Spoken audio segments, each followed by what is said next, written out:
On the 29th of January 2016, 20-year-old India Chipchase had gone on a spontaneous night out with her friends, Alice, Harry and Grant. They chatted, drank together and danced the night away. Alice cheersed her friends and downed a jagerbomb. But when she looked back up, India was gone. Perhaps she'd just gone to the bathroom or to get some air in the smoking area. She and Harry searched the club, and when they couldn't find her, they assumed she'd found some other friends or gone home early. By the end of the weekend, the shocking and terrible reality would be revealed. This is the second episode of Red Rum, a podcast focusing on the true victims of crime. Episode 2, India Chipchase. India Eve Chipchase was a 20-year-old college student working part-time as a bartender at the Collingtree pub in Northampton. Northampton is situated in the East Midlands and is about 60 miles northwest of London. India lived with her mother, Suzanne, in Wootton, just a few miles south of Northampton town centre. Her father, Jeremy, based in Adelaide, Australia, worked as a doctor. India was incredibly close with both of her parents and her siblings, sisters Lulu and Pia, and brother Harry. When India was 18, she had proudly posted on her Facebook page a change in relationship status. On the 3rd of December 2014, she and professional rugby player Avan Rayona began a relationship. Her Facebook page is awash with photos of the two of them holidaying and enjoying being young and in love. The only people to feature more heavily on her social media are her family. As is often the case in young love, she and Avan decided to break up a year or so later, but a testament to India's kind-hearted and mature nature, she and Avan were good friends and remained on good terms. India dreamed of one day being a paramedic. By the time she was 20, she'd already spent time working as a healthcare assistant at St Andrew's Hospital and was now attending Northampton College, studying for a diploma in health and social care. She played saxophone and performed at a number of concerts at her school, as well as being an avid sport player. Pittsford school head teacher Noel Toon said she was, quote, one of our best. She played netball and helped coach the younger girls. She would win a lot of races at the athletics meet, unquote. She would spend her weekends working as a bartender or hanging out with family and friends.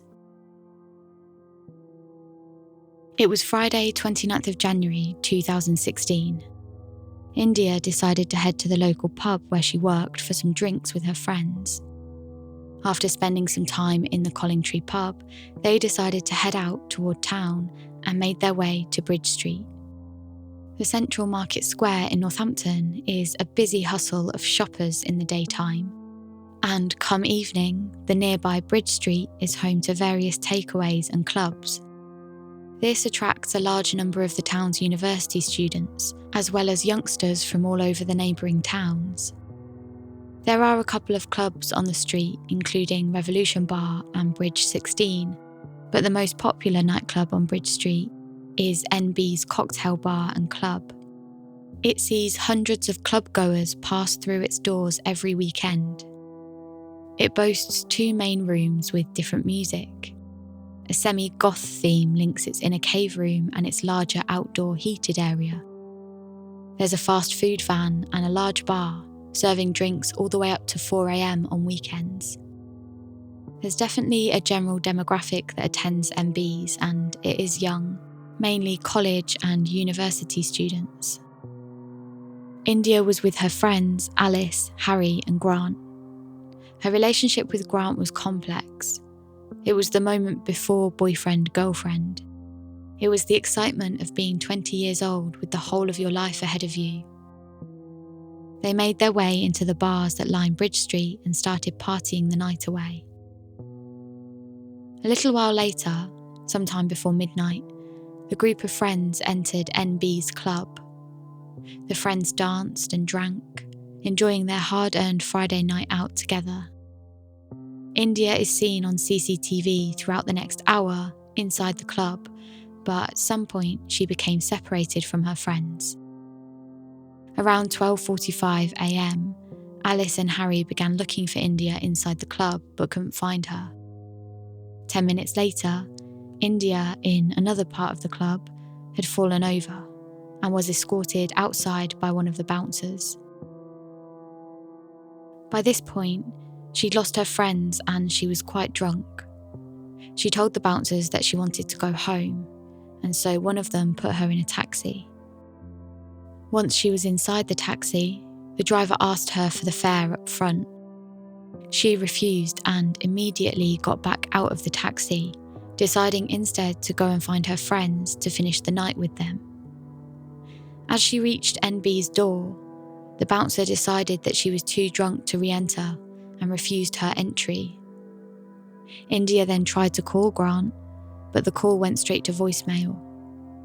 She continued trying to call but had no luck, and by this point she appeared to passers-by as being quite distressed. Just after 1 a.m, Christopher Kristen and his wife Jacqueline, who were waiting for a ride home close to NB's, said that they thought she was trying to get through to someone on her phone and that it seemed like she was crying.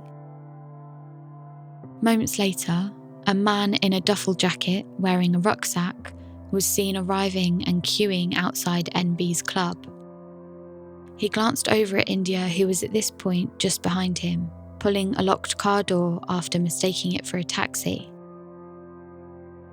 India made her way back to the bouncer to wait outside the club while she continued to try and get in touch with her friends. The seemingly kind passerby walked towards her, assumedly to offer assistance or help. His name was Edward Tenniswood. At this point, I think it's worth mentioning my view of the CCTV. I spent hours watching the released CCTV footage of India and Edward from outside NB's club that night. I'll describe in detail what actually happened in a moment, but I want to share what struck me most about the encounter. Edward's body language and demeanour seem thought out, pre-planned. It's almost as though he knew exactly what to do in this situation. He's faced with a vulnerable young woman and opportunity. He saw India alone, intoxicated and visibly upset. All he had to do was charm her enough to get her away from the club door and toward a more private area. I don't believe he was effortlessly charming and charismatic. He's not another Ted Bundy at all, but there's something thought out about his actions. He leans in towards her, just close enough to converse, but not so close that it's creepy. He eases her in, gains her trust and takes advantage of the fact that she is more easily swayed in her upset and intoxicated state. She doesn't have friends around her at this moment to protect her, and unfortunately doesn't realise that she is being lured by Edward to go towards the taxi rank. Witnesses reported that he put his arm around her and said, quote, "We'll make sure we get you home in a taxi safely," unquote. Witnesses report seeing Edward telling India to put her phone away for safety. The next CCTV is from various other cameras on Bridge Street. It shows Edward leading India towards a taxi. The driver said that both Edward and India seemed drunk, although Edward did almost all of the talking. They made the 5-minute journey from Bridge Street to the BP garage near Edward's house. The driver said that Edward got out of the car for a few minutes, although he wasn't sure why. It's at this point that India tried to call Grant 3 times. This would be the last time she ever tried to call him. Edward then got back in, although the driver wasn't sure what he did. He was then instructed to drive to Stanley Road and was stopped a few hundred yards away from Edward's home. Edward and India got out of the taxi and made their way down Stanley Road. A man called Patrick Francis was with his friend who had stopped his car on the adjacent road to take a phone call. Patrick got out of the car to smoke a cigarette and saw, quote, a woman in her 20s with an older man walking along the pavement. She was holding on to the railing. He was by her side. He didn't turn around and look at me, unquote. Edward steered India down Stanley Road and then disappeared into a house. Once inside the house, India sent a series of messages to Grant, including one that asked, "Where are you?" The last message she sent was at 1:49 a.m. Just after 3 a.m, Grant tried to call India 3 times, but her phone rang out. He, along with her other friends, assumed she'd gone home alone or found other friends whilst out. The next morning, India's mother Sue woke up to India's empty bed. She thought that perhaps India had stayed over at a friend's house and would be back a little later, but it was unusual not to hear from her. Sue tried texting and calling but couldn't get through to her daughter, and with no word from India by late morning, she was sick with worry. Sue typed a status on Facebook tagging India that said, quote, "India Chipchase, please let me know you're okay, darling, please. Love you," unquote. By the time India's 4 p.m. shift came around at the Collingtree pub, the family were frantic with worry, and when India didn't show up, they reported her as missing. The police initially graded the report as medium risk, and India's family and friends launched a social media campaign to try and find her. The police spoke to Alice and Harry and traced India's last known location to NB's early Saturday morning. They spoke to Grant and found out that once he'd got home from the club and charged his phone, he discovered he had 9 missed calls and 2 text messages from India. He called her back 3 times, but India didn't pick up, and eventually the calls went to voicemail. After reviewing the CCTV footage from NB's club and the surrounding areas, one of the police officers recognised Edward Tenniswood, and the missing report was upgraded to high risk. The police officer recognised Edward because he had been out on bail at the time in question. In the year before India's disappearance, Edward was identified as a suspect in a sexual assault incident back in 2005. The allegation was reported nearly 10 years after the incident, so Edward was only arrested in January 2016. He had been released on bail on the 19th of January 2016, pending further inquiries. Patrick Francis, who had seen Edward and India on the morning of her disappearance, contacted police after he recognised India's image on the news. On the 31st of January 2016, the day after India had been reported as missing, the police traced India's phone to a park near Edward's house. It was just 4 miles away from the house that India lived in with her mother, Sue. The police approached the house on Stanley Road and knocked. After receiving no response, they broke the door down, and what they found inside was chilling. As the police entered the house, they saw the living room. All of the furnishings and interior items were covered in dust sheets, and Edward's desktop computer was wrapped in cling film. The police found furniture throughout the house wrapped in plastic sheets, and in the kitchen, there were individual bowls wrapped in cling film. Newspaper clippings of women that Edward had been obsessed with were found all over the house, including a photo of British fashion model Heather Stewart-White, who bore a striking resemblance to India. Police Constable Stephen Knight made his way into the upstairs bedroom.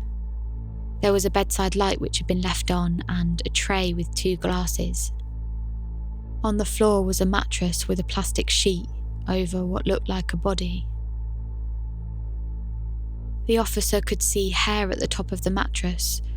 Initially, he thought it was fur because it was displayed up and around. He noted it looked as though it had been placed, pulled up and around the head area like a sort of halo. As he lifted the sheet up, he saw India's lifeless body underneath. His immediate reaction was to shake her and plead for her to wake up. India had suffered blunt force trauma and pressure to the neck.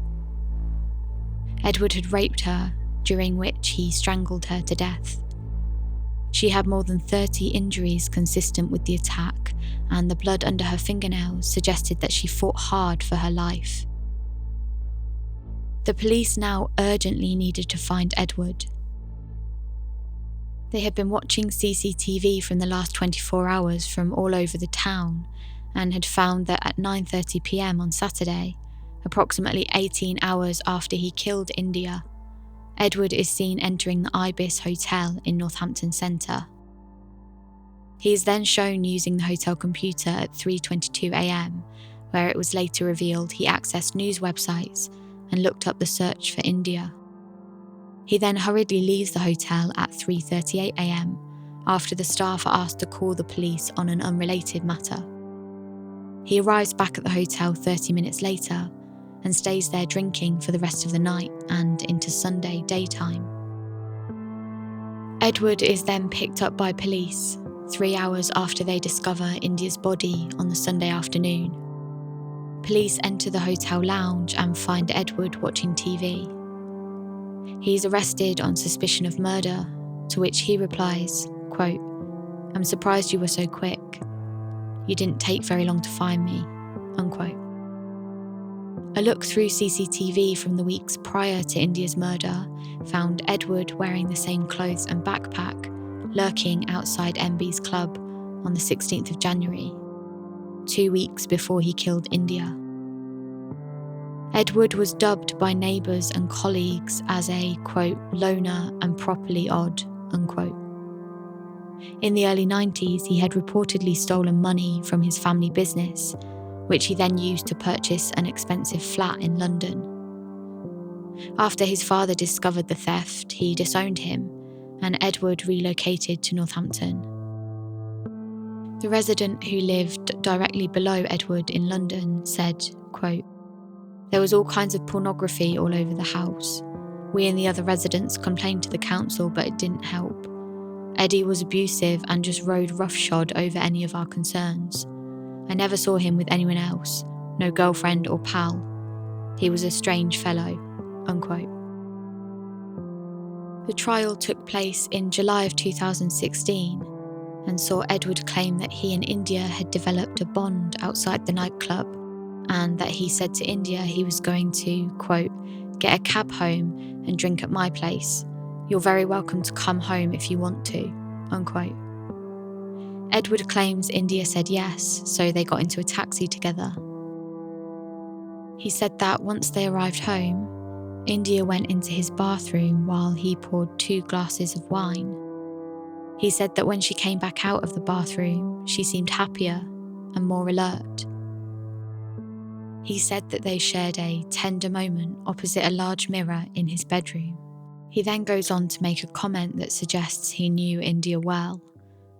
He said, quote, "She just happens to make this incredibly moving comment. Just a sweet India thing to do. The two of us were framed in the mirror and she said, 'It looks like we're in the middle of an oil painting.' And she put her arm around me and she squeezed, almost like we were posing for a selfie," unquote. Edward claimed the pair had loving and organic sex, during which India placed his hands around her neck. He said he didn't realise that she had choked and went to sleep for a few hours. When he woke up, he discovered her not breathing and realised she was dead. The evidence showed with positivity that Edward's version of events were false. It showed that India had put up a struggle. He was determined to have sex, so when she resisted him, he grabbed her around the throat and squeezed. He held her until she was unable to resist anymore. Edward's blood was found underneath her fingernails. He had reclothed India's body and then partially cleaned up the scene. Her palm and fingerprints were discovered on doorways in and out of the downstairs room, and her blood was found on a pair of latex gloves that Edward had used when cleaning up. Pathologist Michael Biggs said that India died as a result of blunt force trauma and pressure on the neck consistent with an assault. The post-mortem found that India had almost 3 times the alcohol drink-drive limit in her system, which, the pathologist stated, would have caused disorientation and mental confusion. Edward had targeted India at her most vulnerable, when he was certain she'd be unable to defend herself. The jury heard from a woman who said that when she was a teen, Edward got angry, so had throttled and then forcibly kissed her. She said that on another occasion, he had pinned her down and held a knife to her throat, but she managed to kick him away and escape. The court heard that Edward's house was dotted with other women's clothes and shoes that were regarded as ornaments to him, as well as numerous newspaper clippings of women he said reminded him of former girlfriends. Edward claimed to have obsessive-compulsive disorder, which is why his house was covered in cling film and plastic sheeting. He said he often wore latex gloves to stop germs, and that he would contain himself to living upstairs. Neighbours said that the curtains were always drawn and there was only ever one light on in the house in the upstairs bedroom. This is where India was found. The jury found Edward's claims of consensual sex and the strangulation being a result of, quote, over-eagerness to satisfy her in bed, unquote, absurd. They returned their verdict in just an hour and 45 minutes, and he was sentenced to a minimum of 30 years. Judge Saunders told the court, quote, "This was a terrible crime. It was committed because the defendant was determined to satisfy his own sexual desires on an attractive and much younger woman. It was a crime of utter depravity," unquote. India's family read victim impact statements at the trial. India's father, Jeremy Chipchase's statement was videoed and made available to the public. He talks about the impact of her death on himself, India's mother Sue, and her siblings.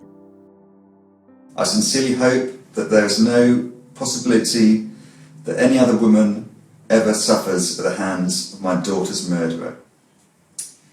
Speaking from a father's perspective, I do not want any other father to hear that her daughter has gone missing like I did, and then for them to hear she's been found dead. No other father will have to touch the coffin and say, "Love you, Ind," and then see the curtain close at a crematorium. And no other father will be hit with a wave of emotion at a wedding as I was, on realising that I would never walk India down the aisle. I'm sure that I and other family members will continue to have moments like this of pain, anguish, emotion until we take a last breath. India's Facebook page has been made into a memorial page where her family and friends can go to leave comments and look at the photos and memories of the 20-year-old's life. The Facebook page has also become a place for people all over the world, many of whom didn't personally know India, but were touched and left devastated by her story, to come and mourn for her. Her ex-boyfriend, Avon, uploaded a photo of India to his Facebook page just under a year after the murder. It said, quote, "So it's the 24th day today here in New Zealand, Christmas Eve.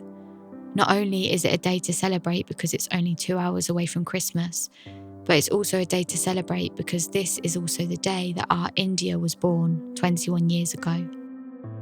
To this day, I still can't believe that she is not here with us. We all really miss you, Ind, and just know we will be partying with you today celebrating your 21st birthday. I wish you a happy birthday and an even better Christmas up there on heaven. We all know you don't let us down on a good drink up. Happy birthday, Ind. Love ya and miss you heaps," unquote. Following the death of her daughter, Suzanne became an advocate for Cheltenham-based safety group, the Cheltenham Guardians. As part of this, she also set up the India Protocol, which is an advanced, innovative and highly successful safeguarding initiative that supports lone females on nights out. There are assembled teams patrolling the streets of busy nightclubbing spots, first in Cheltenham and now in Northampton, looking to help young women who may need support in staying safe or getting home. They say that, quote, quite often an individual in distress within a nighttime economy environment will not approach door security, the police, or indeed anybody else for assistance due to embarrassment or poor judgment due to intoxication.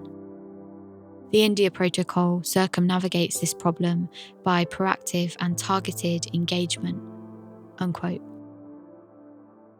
The India Protocol has helped to keep Cheltenham's young adults safe for around 3 years now, and it will very soon be going home.